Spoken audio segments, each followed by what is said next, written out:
Saya pernah berpikir bahwa keluarga adalah tempat teraman di dunia ini. Saya pernah yakin bahwa ayah akan selalu melindungi saya, apapun yang terjadi. Tapi hari itu, ketika api menyambar cek senilai 38 juta dolar dari warisan kakek, segalanya berubah selamanya. Saya berdiri di teras rumah kami di pinggiran Jakarta, angin sore membawa aroma tanah basah setelah hujan deras. Rumah itu sederhana, dinding cat putih yang mulai mengelupas, halaman kecil dengan pohon mangga yang sudah tua. Ayah duduk di kursi rotan, tangannya gemetar memegang korek api. Di depannya, amplop tebal dari notaris tergeletak di meja kayu. Cek itu terlihat dari kejauhan, angka-angka besar yang seharusnya mengubah hidup kami. Kakek meninggalkan ini untukmu, Yah, kata saya pelan, suara saya hampir hilang di antara suara burung gereja yang beterbangan. Ayah menatap saya sekilas, matanya merah karena kurang tidur. Sejak kakek meninggal 2 bulan lalu, dia seperti orang lain. Kakek, ayah dari ibu saya yang sudah tiada sejak saya kecil, adalah pengusaha sukses di Surabaya. Dia punya perusahaan ekspor-impor yang besar, tapi kami jarang bertemu. Ayah selalu bilang kakek terlalu sibuk, terlalu jauh. Tidak perlu, jawab ayah dingin. Uang haram itu. Dia menyulut korek, api kecil menyala. Saya maju selangkah, tapi terlambat. Cek itu terbakar, abu beterbangan seperti kupu-kupu hitam. Bau kertas terbakar menusuk hidung.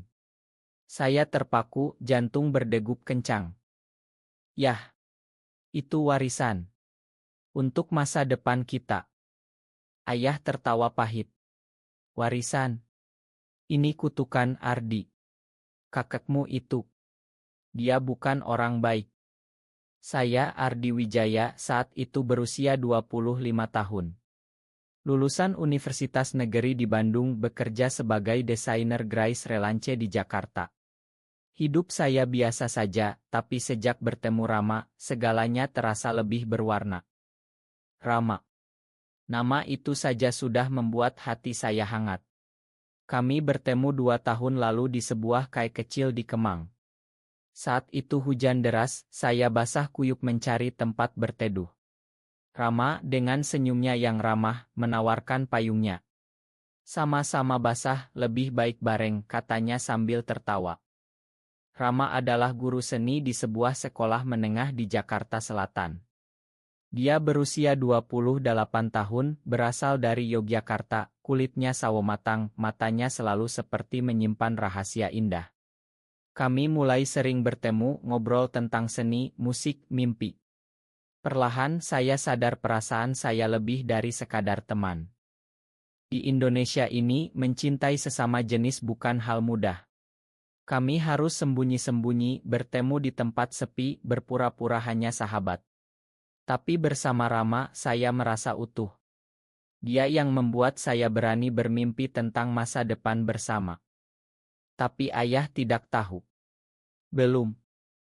Malam setelah cek dibakar, saya duduk di kamar kecil saya, memandang oto Rama di ponsel. Kami beroto di pantai Parangtritis saat liburan diam-diam ke Jogja. Rambutnya tertiup angin, tangannya memegang tangan saya di balik batu karang. Pintu kamar terbuka. Ayah masuk, wajahnya masih tegang. Ardi, duduklah. Ada yang harus ayah ceritakan. Saya duduk di tepi tempat tidur. Ayah menghela napas panjang. Kakekmu. Dia punya rahasia besar. Uang itu dari bisnis yang tidak halal. Ayah tahu sejak dulu. Makanya ayah putus hubungan dengannya. Saya mengerutkan kening. Bisnis apa, Yah? Ayah menunduk. Dia terlibat dengan hal-hal yang memalukan keluarga. Ayah tidak mau uang itu mencemari kita. Saya diam tapi dalam hati, saya bertanya-tanya. Apakah itu alasan sebenarnya? Beberapa hari kemudian, surat lain datang dari notaris. Kali ini bukan cek. Surat wasiat lengkap dengan lampiran dokumen. Notaris menelepon, meminta kami datang ke kantornya di Surabaya. Ayah menolak. Buang saja. Tapi saya penasaran. Malam itu, saya diam-diam menghubungi notaris. Pak Budi, nama notaris itu, bilang ada bagian warisan yang tidak bisa dibakar begitu saja. Properti, tanah, dan sesuatu yang pribadi untuk Anda, Mas Ardi. Sesuatu yang pribadi. Saya memutuskan pergi ke Surabaya sendirian. Rama ikut, tentu saja. Kami naik kereta malam, duduk berdampingan, tangan saling genggam di bawah jaket. Kenapa ayah begitu marah sama kakek? Tanya Rama pelan. Saya juga tidak tahu pasti. Ayah bilang uang haram. Rama memeluk pundak saya. Apapun yang terjadi, aku di sini. Di Surabaya, kota panas dengan aroma garam laut, kami tiba di kantor notaris. Pak Budi, pria tua berjas rapi, menyambut saya. Ayah Anda tidak datang. Tidak, Pak. Dia mengangguk. Baiklah. Ini wasiat lengkap. Dia membuka map tebal. Properti, rumah besar di Surabaya, tanah di Bali, saham perusahaan. Nilainya jauh lebih dari 38 juta dolar yang dibakar itu. Tapi yang membuat saya terkejut adalah surat pribadi dari kakek. Untuk cucuku tersayang, Ardi. Saya membaca dengan tangan gemetar. Ardi, kakek tahu kamu seperti kakek. Kakek juga mencintai sesama pria. Rahasia ini kakek simpan seumur hidup. Ayahmu tahu, dan itulah mengapa dia benci kakek. Warisan sejati bukan uang, tapi kebebasan untuk hidup sebagai diri sendiri. Air mata saya jatuh. Rama memegang tangan saya erat. Jadi ayah membakar cek itu karena tahu rahasia kakek. Dan takut saya sama seperti kakek. Perjalanan pulang dari Surabaya terasa berat. Kereta bergoyang pelan, lampu redup, tapi pikiran saya berputar kencang. Surat kakek itu saya simpan di tas, seperti bom waktu. Rama tidur di pundak saya, napasnya teratur. Saya memandang wajahnya, garis rahang yang tegas, bibir yang selalu tersenyum untuk saya. Bagaimana jika ayah tahu tentang kami? Sesampai di Jakarta, saya langsung pulang. Ayah sedang di masjid dekat rumah, salat maghrib. Saya masuk kamar, menyembunyikan dokumen-dokumen itu di laci bawah. Malam itu, ayah pulang dengan wajah biasa. Kemana saja kamu? Ke teman, Yah. Dia mengangguk, tapi matanya curiga. Beberapa hari berlalu tenang. Saya bekerja dari rumah, Rama sering datang diam-diam, kami menghabiskan waktu di kamar, berbisik tentang rencana masa depan. Mungkin pindah ke Bali, buka galeri seni bersama. Tapi rahasia kakek menggerogoti saya. Saya ingin konfrontasi ayah, tapi takut. Suatu sore, Rama datang lebih awal. Kami sedang di teras belakang, minum teh, ketika ayah pulang lebih cepat. Dia melihat Rama. Siapa ini? Teman saya, Yah. Rama. Rama salam hormat. Selamat sore, Om. Ayah mengangguk kaku. Tapi saat Rama masuk ke dalam ambil gelas, ayah berbisik, jangan terlalu sering bawa teman cowok ke rumah. Saya tersentak. Kenapa, Yah? Tidak apa-apa. Hati-hati saja. Malam itu, saya tidak bisa tidur. Besoknya, saya telepon Pak Budi lagi. Pak, ayah saya tahu tentang orientasi kakek. Pak Budi diam sejenak. Ya, Mas. Dulu ada konfrontasi besar. Ayah Anda marah sekali. Jadi benar. Saya cerita pada Rama. Dia memeluk saya. Kamu harus bicara sama ayahmu. Jangan sembunyi selamanya. Tapi bagaimana? Konflik mulai muncul ketika surat dari bank datang. Rekening bersama atas nama saya dan ayah, dengan saldo besar dari saham kakek yang sudah dicairkan sebagian. Ayah marah besar. Siapa yang suruh kamu ke notaris? Saya diam. Itu uang kotor. Kakekmu. Dia dosa besar. Dosa apa, Yah? Karena mencintai pria. Ayah terdiam, wajahnya memucat. Ya, ayah tahu. Kakek punya kekasih pria. Makanya ayah malu punya ayah seperti itu. Air mata ayah jatuh. Pertama kali saya lihat ayah menangis. Saya tidak mau kamu seperti dia, Ardi. Saya gemetar. Kenapa tidak boleh, Yah? Cinta itu salah. Ayah bangkit, meninggalkan ruangan. Malam itu saya keluar rumah ke tempat Rama. Kami duduk di taman kecil dekat rumahnya, di bawah pohon beringin besar. Aku takut, Ram. Dia memegang tangan saya. Kita hadapi bersama. Tapi besoknya ayah menelepon. Pulang. Ada yang harus kita bicarakan. Saya pulang dengan hati berdegup. Ayah duduk di ruang tamu, di depannya map dokumen yang saya sembunyikan. Kamu sudah tahu semuanya. Saya angguk. Ayah tidak mau uang itu. Tapi, ada satu lagi. Dia buka surat terakhir dari kakek. Ideo recorder di USB. Kami putar bersama. Wajah kakek muncul, tua tapi tersenyum. Ardi, jika kamu menonton ini berarti kamu tahu.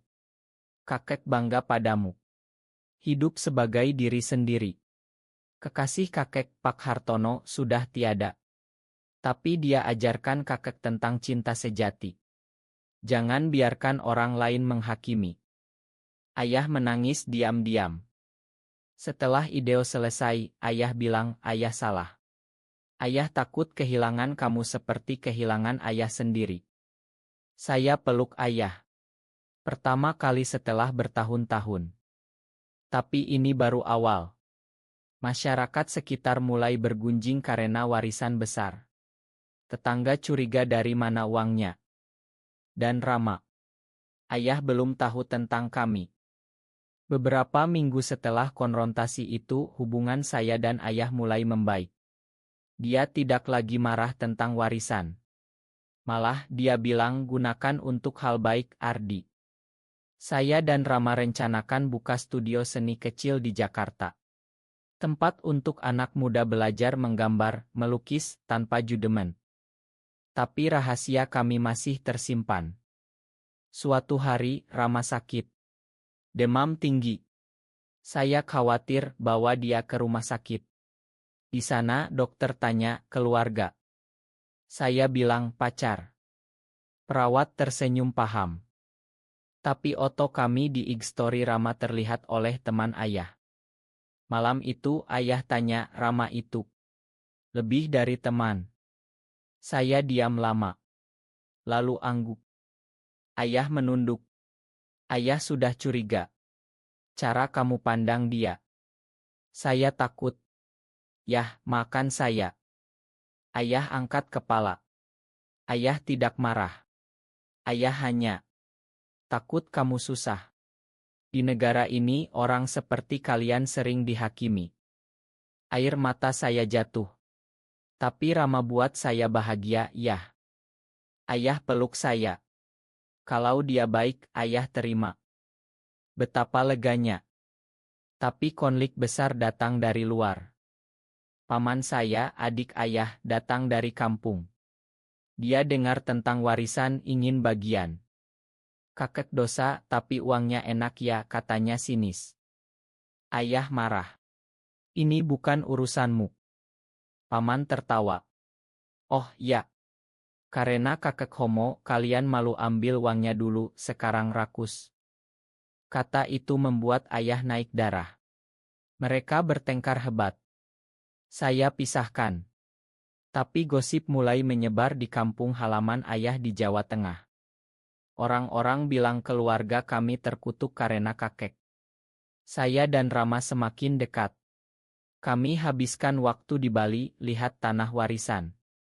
Pantai indah, illa kecil yang bisa direnovasi jadi rumah kami. Di sana, di tepi laut, Rama melamar saya dengan cincin sederhana dari kayu. Maukah kamu jadi milikku selamanya? Saya menangis bahagia. Ya. Tapi pulang ke Jakarta, masalah menanti. Seorang wartawan lokal hubungi saya. Ada rumor tentang orientasi kakak Anda. Benarkah? Saya tolak komentar. Tapi berita menyebar online. Pengusaha terkenal wariskan harta ke cucu Gai. Betul, mereka asumsikan saya juga. Ayah panik. Kita pindah saja. Tapi saya bilang, tidak, Yah. Kita hadapi. Rama dukung penuh.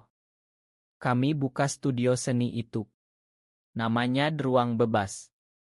Tempat untuk lebih muda berkumpul belajar seni sebagai terapi. Awalnya sepi.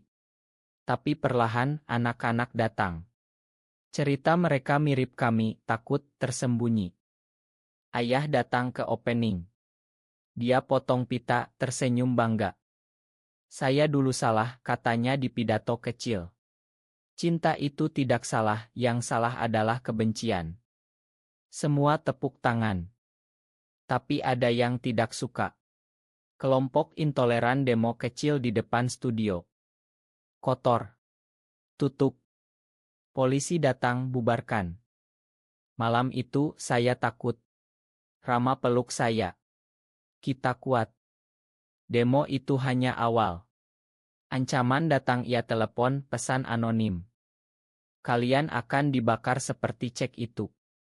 Ayah khawatir. Tutup saja studionya. Tapi saya tolak. Ini untuk mereka yang tidak punya tempat, Yah. Rama semakin protektif. Kami jarang keluar malam.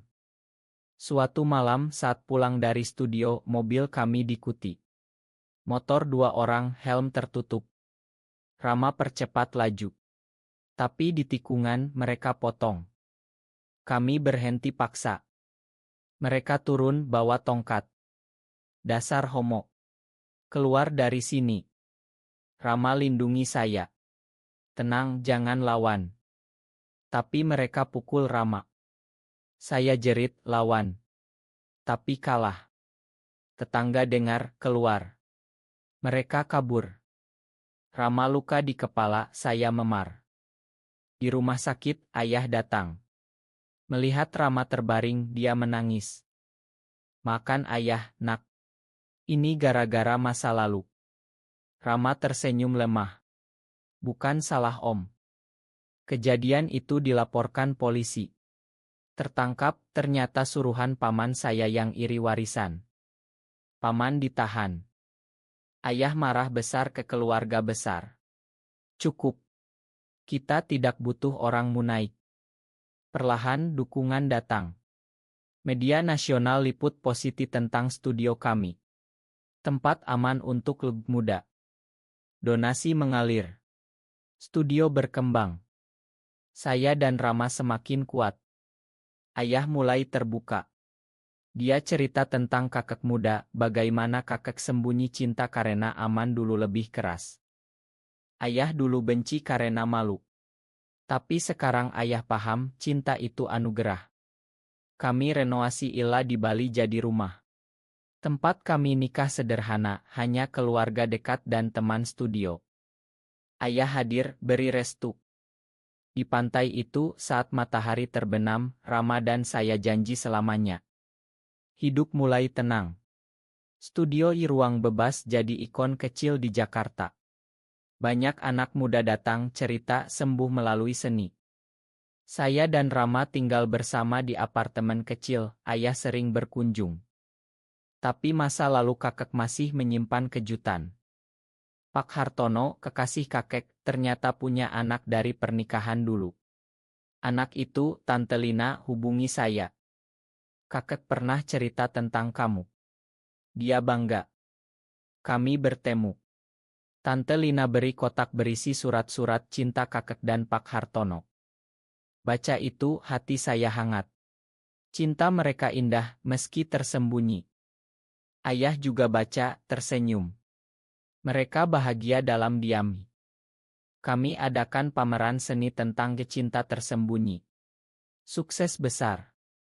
Tapi ada betrayal kecil. Salah satu volunteer studio, cowok muda bernama Dika, ternyata iri pada saya dan Rama. Dia sebarkan rumor bahwa saya ambil uang warisan untuk pribadi bukan studio. Beberapa donor mundur. Saya sedih. Rama bilang buktikan dengan kerja. Kami audit keuangan transparan. Dika minta maaf, ternyata dia jatuh cinta diam-diam pada Rama. Kamu beruntung punya Ardi, kata Rama padanya. Dika pergi, tapi kami makan. Konflik itu membuat kami lebih kuat. Ayah jatuh sakit ringan. Kami rawat bergantian. Di rumah sakit, ayah bilang, ayah bangga punya anak seperti kamu. Berani hidup jujur. Saya menangis. Tahun berganti. Studio kami punya cabang di Bali, di Ila warisan itu. Saya dan Rama adopsi anak kecil dari panti asuhan cowok lucu bernama Gio. Ayah jadi kakek terbaik, ajari Gio main layangan. Hidup kami penuh cinta. Warisan sejati kakek bukan uang, tapi keberanian. Ayah sekarang aktif dukung komunitas cerita pengalaman di seminar. Keluarga bisa berubah jika kita beri waktu dan cinta. Saya berdiri di pantai Bali, Rama di samping, Gio lari kejar ombak. Angin tropis membelai, matahari cerah. Saya pernah takut, tapi sekarang bahagia. Cinta menang. Dan ayah, yang dulu bakar cek 38 juta dolar, sekarang bilang, warisan terbesar adalah hati yang bebas. Kami hidup bahagia di negeri yang perlahan berubah.